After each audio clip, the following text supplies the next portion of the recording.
영상이 시작되기 전에 먼저 등장할 5개의 문장을 보여드릴게요. 빈칸에 들어갈 표현을 유추해보세요. 단어 하나하나를 직역하지 않고 전체 의미에 맞게 의역하고자 노력합니다. 그게 바로 영어식 사고의 출발이에요. 그럼 시작해볼까요? There was this deep-seated fear.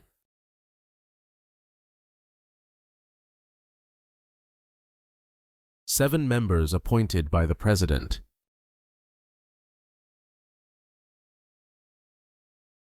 And thirdly, there's its dual mandate.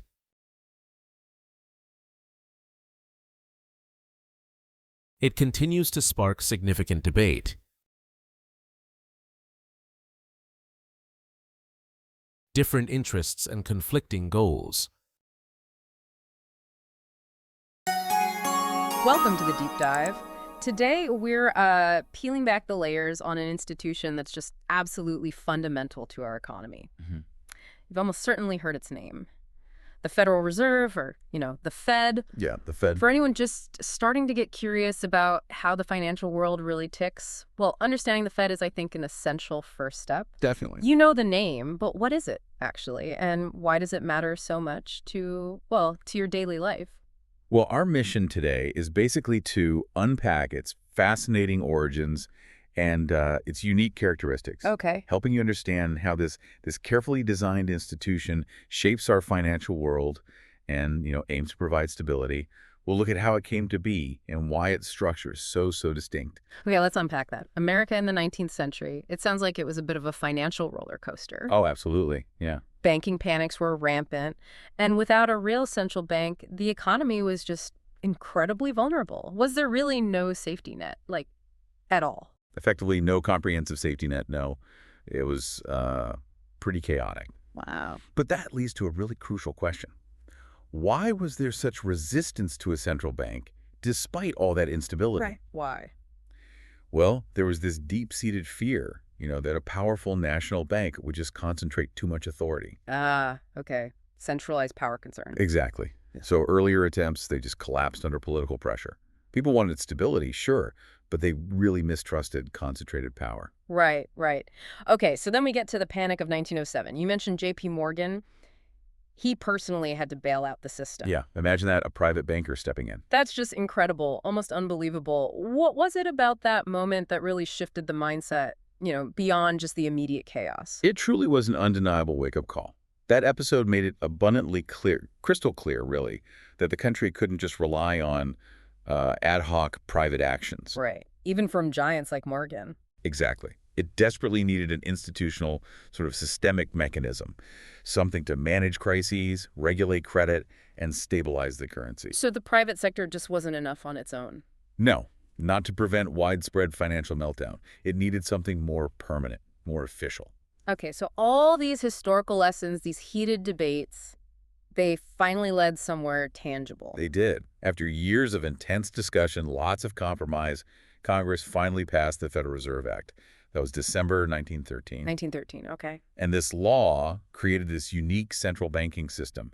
It was neither fully government-controlled nor fully private. Ah, a hybrid, deliberately. Yes, a deliberate hybrid, born directly out of that tension, between the distrust of central power and the desperate need for stability. So how does that hybrid structure actually work? What does it look like? Well, if we connect this to the bigger picture, its structure directly reflects that unique balance. The Federal Reserve System basically consists of 3 main parts. Okay, 3 parts. First, you've got the Board of Governors in Washington, D.C. That's 7 members appointed by the president. They set the national monetary policy. Got it. The D.C. hub. Then second, there are 12 regional Federal Reserve banks located in major cities, like New York, Chicago, San Francisco. Right, spread out across the country. Exactly. And these are technically owned by the member commercial banks in their district. Owned by banks. Interesting. Yeah, but, and this is key, their stock isn't traded like regular shares. You can't buy or sell it on the open market. Ah, okay, so not like typical ownership. Not at all. And finally, the third part is the Federal Open Market Committee, or the FOMC. The FOMC, you hear that acronym a lot. You do. That's the key group. They're the ones who set the main interest rate, target the federal funds rate, and influence the money supply, mostly through buying and selling government bonds. That's called open market operations. Okay, so board, regional banks, and the FOMC. That structure itself is fascinating. But beyond that, what else makes the Fed really distinct? Maybe compared to other central banks globally. Well, there's several things that are really distinctive. First, that public-private balance we just talked about. It blends government oversight with that private bank participation. Okay, that hybrid nature again. Exactly. Second, its independence. This is a big one. How so? It finances itself, mainly by earning interest on all the government bonds and other assets it holds. So it's through its own operations, not direct taxpayer money or needing appropriations from Congress every year. Ah, so it doesn't have to ask Congress for money. Right. And that financial independence is crucial. It helps protect its policy decisions from, let's say, short-term political pressures. Allows it to focus on longer-term economic stability. Yeah, that independence sounds absolutely vital, especially when you're making tough economic calls. It really is.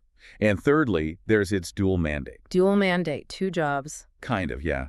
Unlike a lot of central banks that might focus only on price stability, keeping inflation low, the Fed is legally tasked with 2 goals.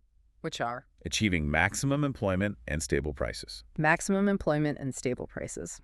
Now, that's not as easy as it sounds. These goals can sometimes, pull in opposite directions. I can imagine, like, trying to get everyone employed might push prices up. Exactly. Or clamping down on prices might slow down job growth. It's a constant balancing act. So putting it all together, the Federal Reserve was really born out of crisis, a lot of compromise, and this very American skepticism, it seems, towards centralized authority.